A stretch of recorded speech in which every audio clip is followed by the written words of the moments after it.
අයිබෝන් සුබ සන්ධ්‍යාවක්. වෙනස කියන වචනයට සිංහල භාෂාවේ තේරුම් කිහිපයක් තියෙනවා. හැබැයි අපේ රටේ වර්තමාන දේශපාලන තත්ත්වය දිහා බැලුවාම ඔය වෙනස කියන වචනයට සමාන කරන්න පුළුවන් වචනය මොකක්ද? ව්‍යාකූලත්වය වගේ වචනයක්. මොකද 2015 ජනාධිපතිවරණයේදී ලොකු වෙනසක් ගැන කතා කරා. ඒ 2015 ජනාධිපතිවරණයේදී ජනාධිපති මෛත්‍රීපාල සිරිසේන මහතාට සහාය දැක්වූ හැම පාර්ශවයක්ම කිව්වේ මොකක්ද? අපි අලුත් දේශපාලන සංස්කෘතියක් ඇති කරනවා. අපි රටේ සදාචාරය වැඩි කරනවා, එහෙම නැත්නම් යහපාලනයක් ඇති කරනවා කියලා හැම දිනම කතා වෙන්න පටන් ගත්තා. නමුත් අද වෙන විට මොකක්ද අපිට වෙලා තියෙන්නේ? අපි ලොකු අවුලකටපත් වෙලා තියෙනවා.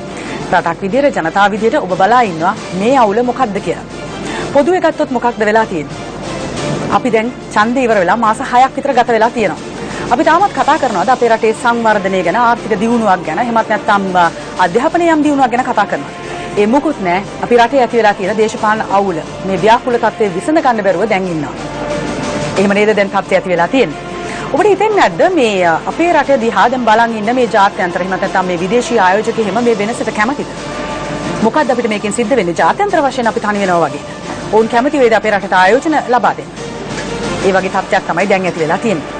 තවත් කාරණයක් අහුවොත් එහෙම දැන් මේ ඇති වෙලා තියෙන ව්‍යාකූලත්වයට එක්ක සමහර කෙනෙකුට හිතෙන්න පුළුවන් අපේ රටේ පක්ෂ වලින් නායකයෝ බිහි වෙන්නේ නැද්ද? ඇයි මං එහෙම කියන්නේ?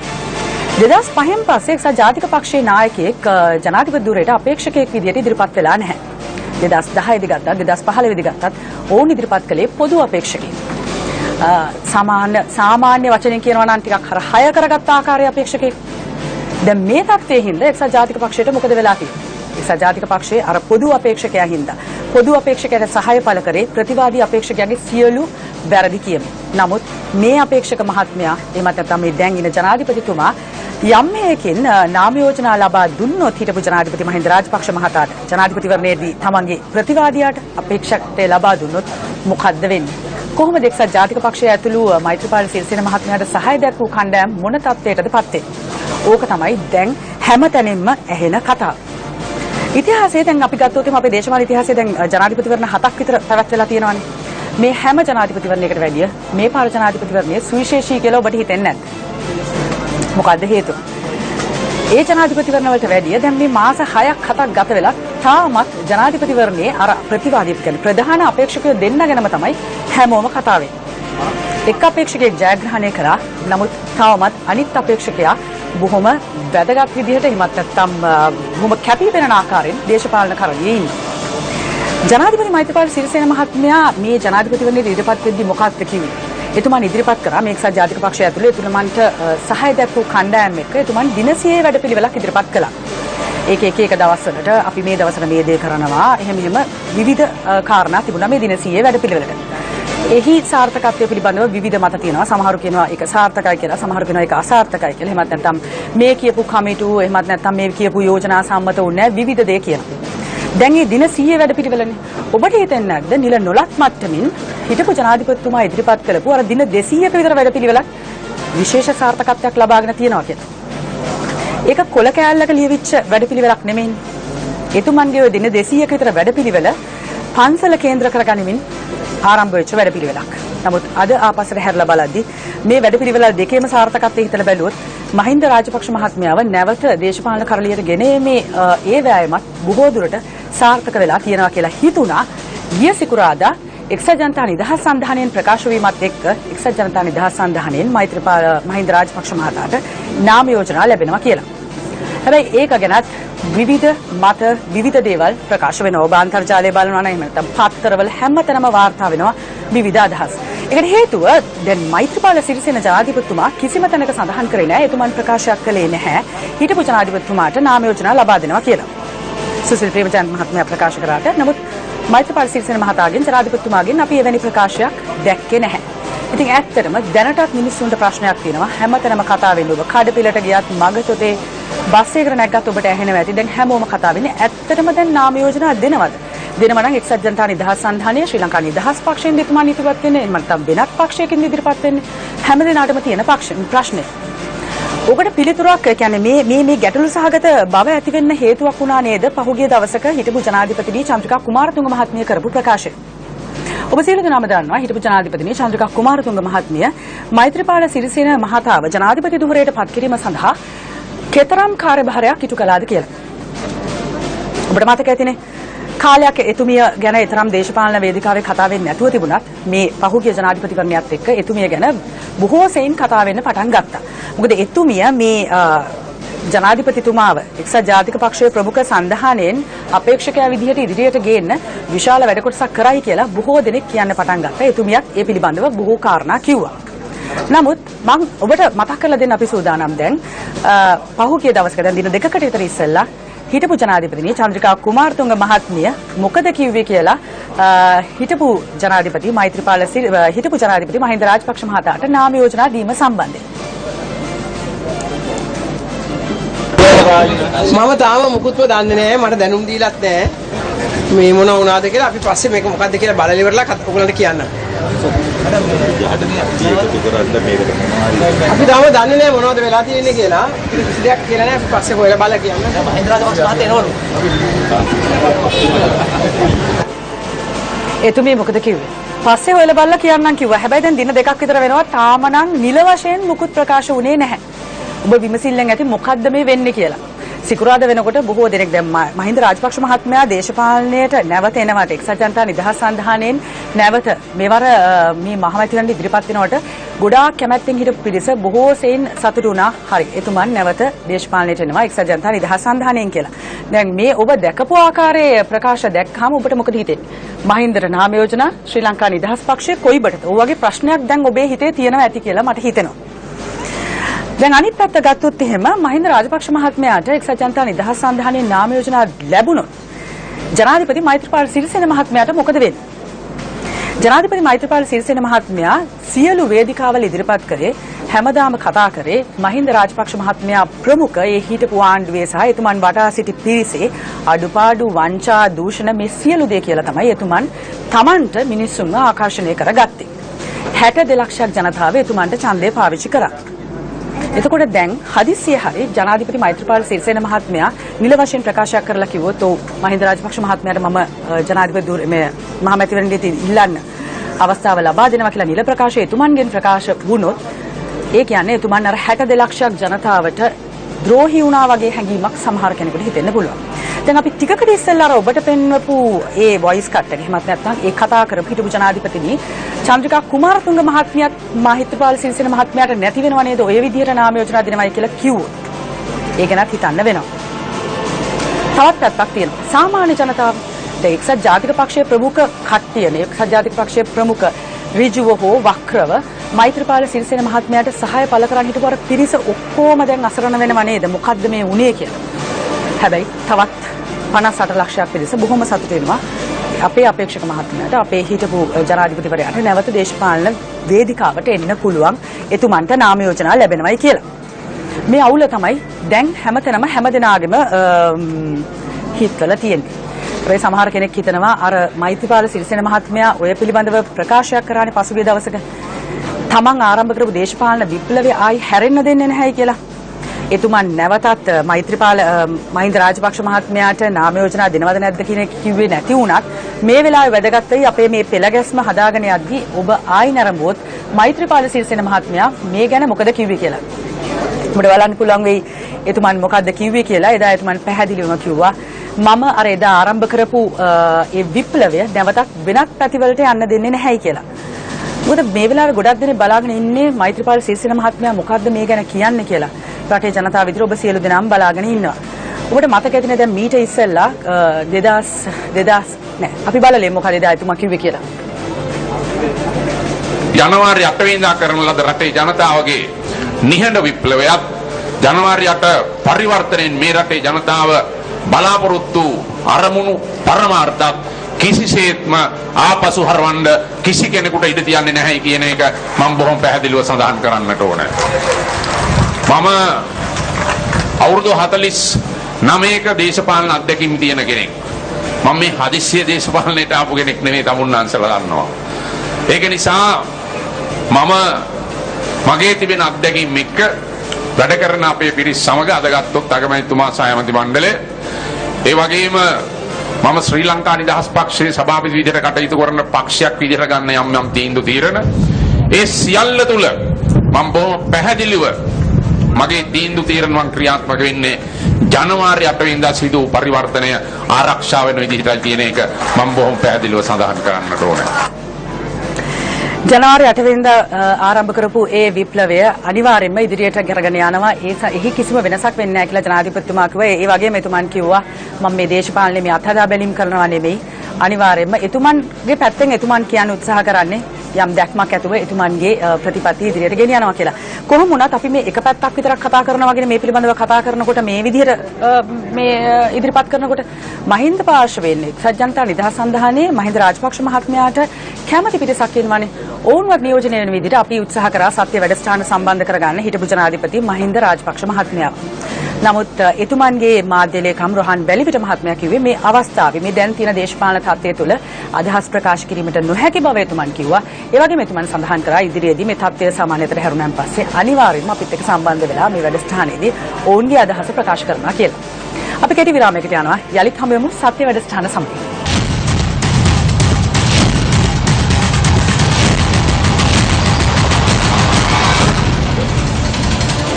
අද අපේ සත්‍ය වැඩසටහනේ මාතෘකාව මහින්දට නාම යෝජනා ශ්‍රී ලාංකීය කොයිබටද.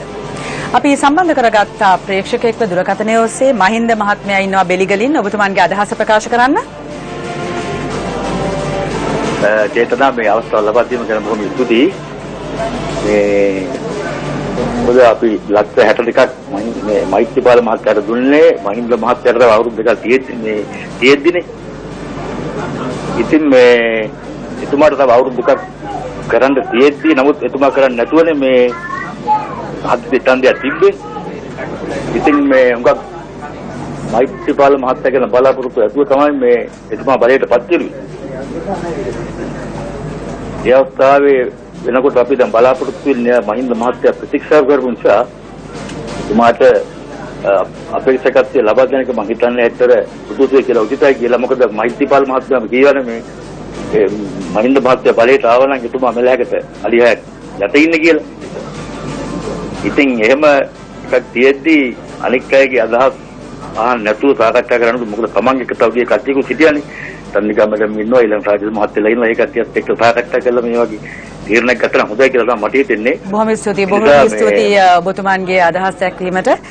මම හිතන්නේ සාමාන්‍ය ජනතාවගේ මතය මහින්ද මහත්මයාගේ අදහසින් ඔබට පැහැදිලි වෙනවා ඇති.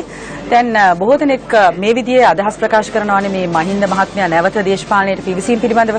ඇත්තටම හිතලා බැලුවොත් මහින්ද රාජපක්ෂ මහත්මයාට නැවත දේශපාලනයට එන්න බැරිද? ඔබ ටිකක් හිතලා බලන්න ඇත්තටම දේශපාලනයට එන්න බැරිද?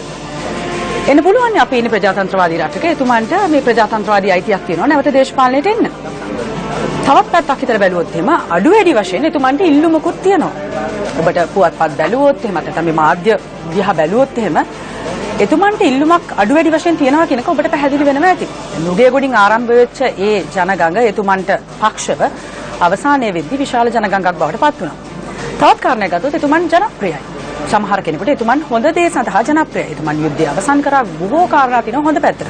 තවත් අතකින් එතුමන් නරක දේ සඳහා ජනප්‍රියයි කියලා තවත් පිරිසක් කියනවා. දූෂණය, වංචාව, එතුමන් වටා සිටි පිරිස, පෞල් වාදය මේ බොහෝ දේවල් ටිකක් හිතලා බැලුවොත් එහෙම 2015 ජනාධිපතිවරණයේදී එතුමන්ට විරුද්ධව නැගුණු හඬත් එක්ක හිතලා බැලුවොත් එහෙම ඒ ඔක්කොම කාරණා ටික තාම හැමම තියෙනවා.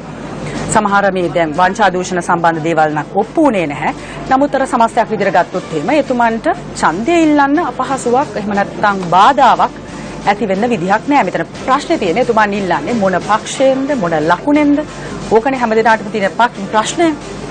ඉතින් කොහොම වුණත් අපි පොඩ්ඩක් ආපස්සට හැරලා බැලුවොත් එහෙම දැන් පහුගිය තිබුණු ජනාධිපතිවරණ දිහාවට 2010 ජනාධිපතිවරණය වෙනකොට එතුමන්ගේ ගත්ත මහින්ද රාජපක්ෂ මහත්මයා ගත්ත ඡන්ද ප්‍රමාණය යම් තාක් දුරකට අඩු වෙලා තිබුණා. කොහොම වුණත් 2005 දී මහින්ද රාජපක්ෂ මහතාත් ඔහුගේ ප්‍රතිවාදියා වුණු රනිල් වික්‍රමසිංහ මහතාත් අතර ඊතරම් විශාල ඡන්ද පරතරයක් තිබුණේ නැහැ. 1987 ජනාධිපතිවරණයේදී ආර් ප්‍රේමදාස මහත්මයාත් සිරිමාව බණ්ඩාරනායක මහත්මිය අතරත් ඊතරම් විශාල ඡන්ද පරතරයක් තිබුණේ නැහැ. නමුත් ඒ ඡන්ද දෙක අවසානයේදී අපි මෙවැනි තත්ත්වයක් අද්දුටුවාද? පරාද වුණු අපේක්ෂක මහතා හෝ මහත්මිය නැවත දේශපාලනයට පැමිණීම ගැන අපි ඒ වෙලාවේ අත්විඳේ නැහැ. අද වෙනවිට තත්ත්වය සම්පූර්ණයෙන්ම වෙනස් වෙලා තියෙනවා. ලොකු දේශපාලන අවුලකට රටම යොමු වෙලා තියෙනවා. දැන් ඔබ බලාපොරොත්තු වෙන්නේ 2015 මහමැතිවරණයේදී මම කාටද ඡන්දය පාවිච්චි කරන්නේ, මොන අපේක්ෂකයටද ඡන්දය පාවිච්චි කරන්නේ? කොහොම දෙයක් හිතේ ඉන්න අතරේ ඔබ දැන් හිතනවා ඇති දැන් මොන පක්ෂයටද මම ඡන්දය පාවිච්චි කරන්නේ කියලා. මොන පක්ෂය මේක අපේක්ෂකයා ගැන හිතන්න ඉස්සෙල්ලා පක්ෂය ගැනත් ඔබට හිතන්න සිද්ධ වෙලා ඇති. ඉතින් මේ හැමදේම ගැන හිතලි වෙලා අපි හිතුවා මධ්‍යස්ථ විචාරකයෙකුගෙනත් මේ පිළිබඳව අපි විමසීමක් කරන්න ඕනේ කියලා. මොකද දැන් ඔබ ඇහුවනේ අපි උත්සාහ කරා හිටපු ජනාධිපතිවරයාවත් සම්බන්ධ කරගන්න අපේ වැඩසටහනට ආලෝකයක් එක් කරගන්න. මොකද එතුමන්ගේ අදහස් මේ වෙලාවේ හුඟක් වැදගත් වෙයි. එතුමන් අර මුල ඉඳලා ගත්තොත් එහෙනම් මම අර මුලින් කියපු දින 200 වැඩපිළිවෙල දිහා බැලුවොත් එහෙම එතුමන්ගේ පියවරෙන් පියවර පළවෙනි දවසේ එතුමන් ආයි තංගල්ලට යද්දි කවුරුත් හිතුවේ නෑ මේ ජූනි මාසේ වෙනකොට මෙවැනි තත්ත්වයක් උදා වෙලා තියෙයි කියලා. පරාද වුණා. ඒ දේ ඉවරයි. එහෙමයි අපි දන්න දේශපාලනේ අපි දැකපු අත්විඳපු දේශපාලනේ අපි දැකලා තිබුණේ එහෙම. නමුත් තත්ත්වය දැන් වෙනකොට සම්පූර්ණයෙන් වෙනස් වෙලා. කොහොමුණත් මට තවත් ප්‍රේක්ෂකයෙක් අපිට ඉන්නවා මේ වෙලාවේ දුරකථනයෙන් සම්බන්ධ වෙලා. ගුණපාල මහත්මයා ඔබතුමන්ට ආයිබෝන් කියලා පිළිගන්නවා. ආයිබෝන්. ගුණපාල මහත්මයා ඔබේ අදහස ඉදිරිපත් කරන්න. මගේ අදහස මම මෙහෙමයි. මම කියන්නේ මේ ඇයි මේ මහින්ද රාජපක්ෂ මහත්මයා එනවට මේ සමහර අය උච්චර බය කියලා. උච්චරයි. මහින්ද රාජපක්ෂ මහත්මයා එනවට සමහර අය ඔච්චර ඔබතුමාට ඔච්චර බයයි කියලායි එතුමන් අහන්නේ. හරි ඔබතුමාට තාම මොන හරි කියන්න තියනවද? එච්චරයිද ඔබේ අදහස? නෑ මොකුත් නෑ මට අහන්න එච්චරයි. හරි. ඔන්න සමාජයේ තවත් පැත්තක් අපි වෙගෙනත් මුලදී කතා කරන්නේ. ඇයි මහින්ද රාජපක්ෂ මහත්මයා එනවට බය? අර ඒකින්ද තමයි අපි කතා වුණේ. ඇයි මහින්ද රාජපක්ෂ මහත්මයාට මේ මහමැතිවරණේ ඉදිරිපත් වෙන්න තියෙන බාධාව මොකද? එතුමන්ට එන්න බැරිද? ප්‍රජාතන්ත්‍රවාදී රටක එතුමන්ට ඉල්ලුමක් තියෙනවා. ඒ වගේම ජනප්‍රියත්වයක් තියෙනවා. එතුමන්ට එන්න බැරිද? එතන තියෙන ප්‍රශ්නේ අර 62 ලක්ෂයක් ජනතාව ඒ වෙලාවේ ඡන්දය පාවිච්චි කළා මෛත්‍රීපාල සිරිසේන මහත්මයාට පක්ෂව දැන් අර 58 ලක්ෂයක් ලැබුණු මහින්ද රාජපක්ෂ මහත්මයාට විරුද්ධවම කතා කරලා දැන් නැවතත් එතුමන්ටම නැවත මේ දේශපාලන පිටියට එතුමන්ව ගෙනීම සම්බන්ධ ප්‍රශ්නය තමයි දැන් හැමදෙනාටම තියෙන්නේ. මේ නිසා ඇති වෙච්ච අවුල අර අපි මුලදී කිව්වා පක්ෂ වලින් නායකයෝ බිහි වෙන්නේ නැද්ද? මොකද එක්සත් ජාතික පක්ෂයටත් දැන් සිද්ධ වෙලා තියෙන්නේ. මොකද දැන් අපි කරන්නේ එක්සත් ජාතික පක්ෂයේ විදියට. මොකද ඕන් හැමතිස්සෙම කිව්වේ අර Tamanගේ පොදු අපේක්ෂකයාගේ හොඳ ටිකම තමයි ඕන් ප්‍රකාශ කරේ. ඒ හොඳ කියන්න ඕන්ට සිද්ධ වුණා මහින්ද රාජපක්ෂ මහත්මයාගේ වැරදි ටික කියන්නේ. මොකද ජනාධිපති මෛත්‍රීපාල සිරිසේන මහත්මයාත් Taman ජයග්‍රහණය කරාට පස්සේ සාමාන්‍ය ජනතාවට අතරට ඇවිල්ලා ප්‍රසිද්ධියම ප්‍රකාශ කරා යම් හේකින් Taman ජයග්‍රහණය නොකළා නම් Tamanට මොකද වෙන්නේ කියලා. ඒ තත්ත්වයේ උඩම එතුමන් නැවතත් උත්සාහ කරනවයි කියන කාරණය මහින්ද රාජපක්ෂ මහත්මයාට නාම යෝජනා ලබා දීමට මේ දෙක අතර අර සාමාන්‍ය කෙනෙක් බලනකොට තියෙන නොගැලපීම තමයි එක පැත්තකින් තියෙන ප්‍රශ්නේ. අනිත් පැත්තෙන් එතුමන්ට ඉල්ලන්නත් පුළුවන්. ඕක තමයි වෙලා තියෙන්නේ. කොහොමවත් අපි උත්සාහ කරා මේ සම්බන්ධ කරගන්න මධ්‍යස්ථ දේශපාලන විචාරකයෙක්ව මේ වෙලා තියෙන දේ පිළිබඳව කතා කරන්න. කොහොමද අපි උත්සාහ කරමු එතුමන්ව සම්බන්ධ කරන්න. ඒ අතරතුර අපි අර මුලදී සඳහන් කරානේ රොහාන් වැලිවිට මහතාව හිටපු ජනාධිපතිතුමාගේ මාධ්‍ය ලේකම්වරයාවත් සම්බන්ධ කරගන්න. එතුමාමත් සම්බන්ධ කරගන්න උත්සාහ කරනවා. ඉතින් මේ දේවල් අපිට සම්බන්ධ කරගන්න පුළුවන් වේද බැරිද කියන්න අපි දන්නේ නැහැ. රොහාන් වැලිවිට මහත්මයා ඉන්නවා දුරකථනයෙන් අපිත් එක්ක එකතු වෙලා. ආයිබෝන් රොහාන් වැලිවිට මහත්මයා. ආයිබෝන්. රොහාන් අපි දැනගන්න කැමති මොකද මේ වෙලාවේ කියන්න තියෙන්නේ? මම මුලදී නම් සඳහන් කරා ඔබ අර කියලා තිබුණ විදිහටම අපිට මේ වෙලාවේ අදහසක් ප්‍රකාශ කරන්න බෑ කියපු කාරණේ ගැන. හැබැයි ඔබ සම්බන්ධ වෙලා ඉන්න වෙලාවේ බොහොම ගෞරවයෙන් ආරාධනා කරනවා ඔබට කියන්න කියලා. විවිධාකාරයේ මට අදහස් පළ වෙනවා ජනාධිපති මහින්ද රාජපක්ෂ මහත්මයා මහමැතිවරණ ඉදිරිපත් වීම සම්බන්ධයෙන්. මොකද ඔබේ පැත්තෙන් ඔබට කියන්න තියෙන්නේ? චේතනා මම දැනට වෙලාවකට ඉස්සෙල්ලා ඔබ කිව්වා මේ මහින්ද රාජපක්ෂ මහතා ඡන්දයට ඉදිරිපත් වන පක්ෂය සහ ලකුණු පිළිබඳව තවම නිශ්චිතව මහ ජනතාව දැනුවත් වෙලා නැහැ කියලා. නමුත් මේ අවස්ථාව වන විට එක්සත් ජනතා නිදහස් සන්ධානයෙන් බුලත් කුලේ යටතේ හිටපු ජනාධිපති මහින්ද රාජපක්ෂ මහතා තරඟ කිරීමට තීන්දුව කරලා තියෙනවා. ඒ සඳහා එතුමාට ඒ අවස්ථාව පොදු ජන එක්සත් පෙරමුණෙන් ලබා දීලා තියෙනවා. අපේ වර්තමාන ජනාධිපති මහින්ද සිරිසේන මැතිතුමාගේ පූර්ව ආශිර්වාදය එතුමාට ලැබී තිබෙනවා. නමුත් මේ අවස්ථාව වෙන විට නිල වශයෙන් ප්‍රකාශ කරලා නැහැ එතුමා කුමන දිස්ත්‍රික්කයකින් තරඟ වදින්නේ කියලා. පොදු ජන එක්සත් ජනතා නිදහස් සන්ධානයෙන් එතුමාට අවස්ථාවක් සැලසලා දීලා තිබෙනවා කුමන දිස්ත්‍රික්කයෙන්ද තරඟ කරන්නේ කියලා එතුමාට තීන්දුව කරන්න. එතුමා ඊටාම කෙටි දින කීපයක් ඇතුළත නිල වශයෙන් ඒක ප්‍රකාශ කරාද? රෝහන් ඔබ සමස්තයක් ඉදිරියට ගත්තාම කියන්න උත්සාහ කරන්නේ හිටපු ජනාධිපති මහින්ද රාජපක්ෂ මහතාටම තීරණය කළ හැකිද එතුමන් තරඟ කරන පැත්ත කොහෙද කියලා? ඔව් දිස්ත්‍රික්කයේ කුමර දිස්ත්‍රික්කයේද කියන එක එතුමාට තීන්දුව කිරීමට අවස්ථාව ලබා දීලා තිබෙනවා වර්තමාන ජනාධිපතිතුමාත් ඒ වගේම එක්සත් ජනතා නිදහස් සන්ධානයත් එතුමාට දැනුම් දීලා තිබෙන්නේ දිස්ත්‍රික්කයේ එතුමාට තීන්දුව කරන්න කියලා.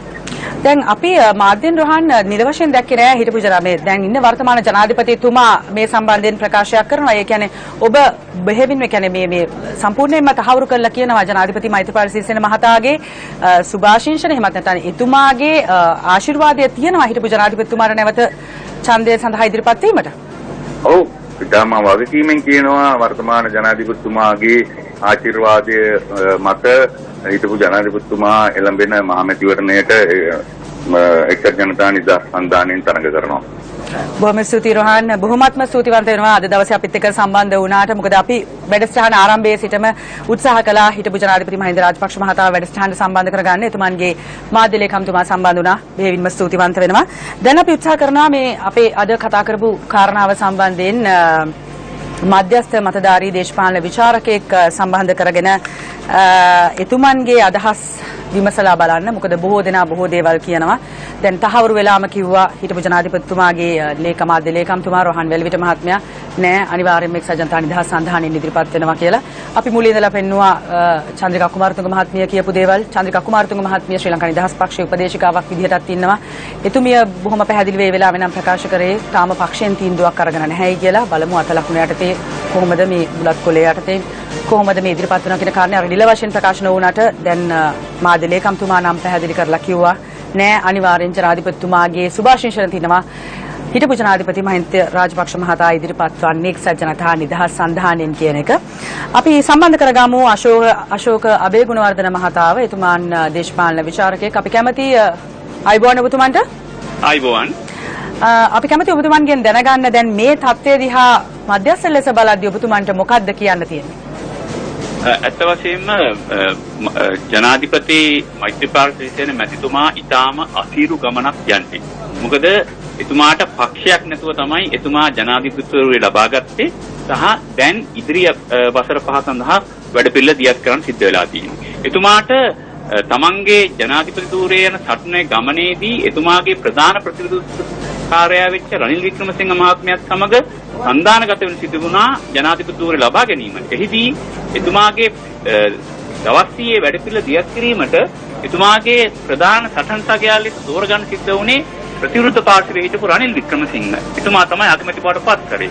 නමුත් දින 100 ඇතුළත අපේක්ෂා කරපු වැඩපිළිවෙල සාර්ථක කරගෙන යන්න ප්‍රමාණවත් සහයෝගයක් අගමැතිතුමාගෙන් රනිල් වික්‍රමසිංහ මහත්මයාගෙන් ලැබුණේ නැහැ. ඒ නිසා තමයි බිස්නස් සංශෝධනයේ ක්‍රියාවට නම් ගන්න බැරි වුණේ.